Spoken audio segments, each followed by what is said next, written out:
Hello, everybody. Well, on a sad note today, uh, Phylicia Barnes, the 16-year-old missing girl from North Carolina, has her body has been found.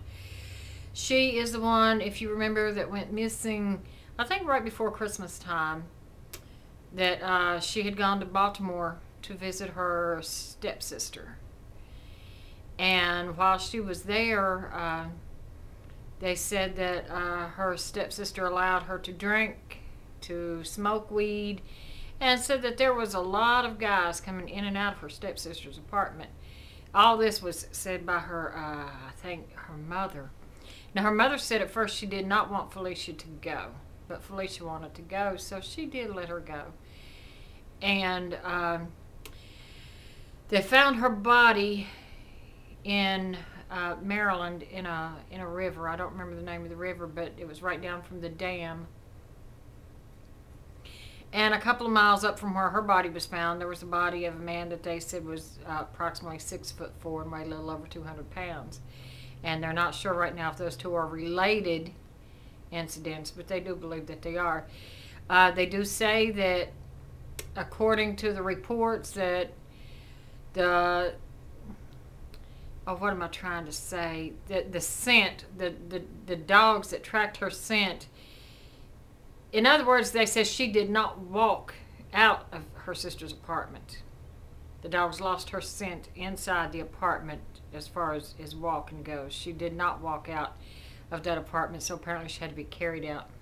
But what doesn't make any sense, if her and this man, if their murders are connected, then who did this? Because like they were saying last night on the news, you don't just walk up to a 6'4" man and kidnap him.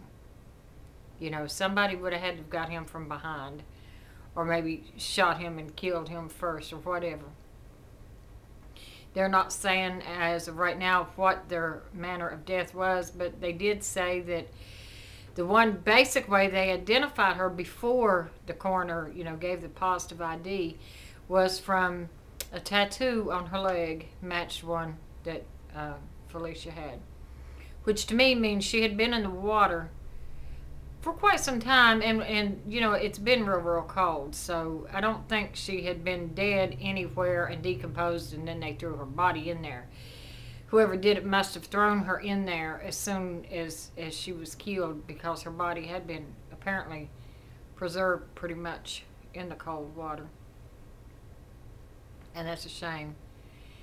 That's a shame. Her mother also says that when Phylicia went missing, that nobody even called her. Nobody called her. She had to call them.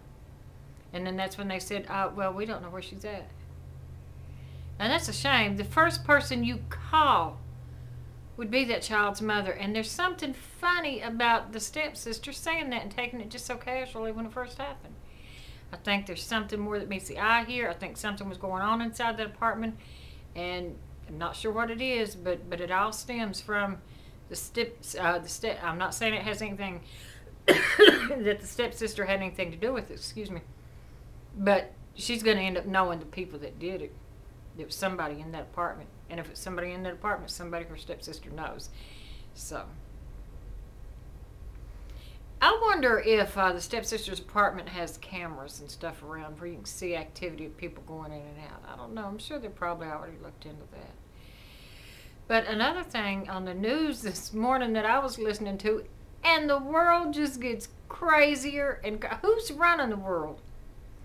Now they're saying that before you can have a job in a doctor's office, and then they branched out to other offices, but they basically pointed out doctor's offices first and foremost, that you need to be fit and in good health. They said if you, for example, are a nurse or a receptionist in a cardiologist's office, that you need to be a certain weight, that you need to have a certain body mass index, and you cannot be overweight because you are supposed to be there to set a good example.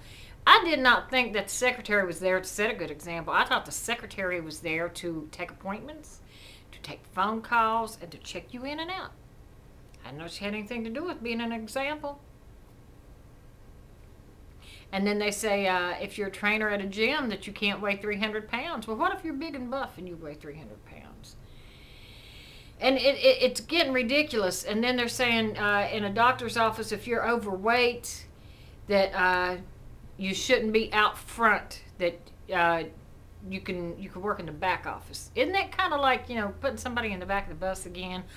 Are we not going backwards? This is discrimination.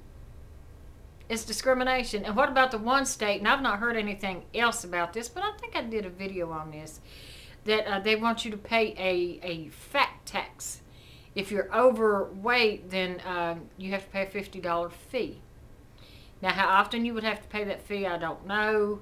Would you have to pay it for your whole family if your whole family's overweight? Or would that be per household? Or I don't know. I've not heard anything else about that. And if you ask me, they'll never get that passed. They'll never get it passed. They say, and I don't know who's making these rules, but they're saying it will help Americans to become healthier. That's like the man telling his wife, you're too fat, you don't need that cheeseburger. And it's going to motivate her to lose weight. No, she's going to eat it even more, just to piss him off. It's not motivation.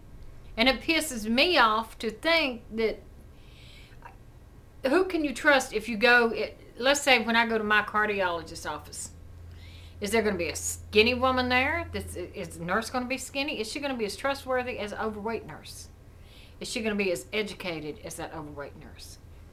I know a lot of women that are a lot bigger than me that would probably be more educated about those things than I am. So I don't think looks, body mass index, or anything has anything to do with your brain.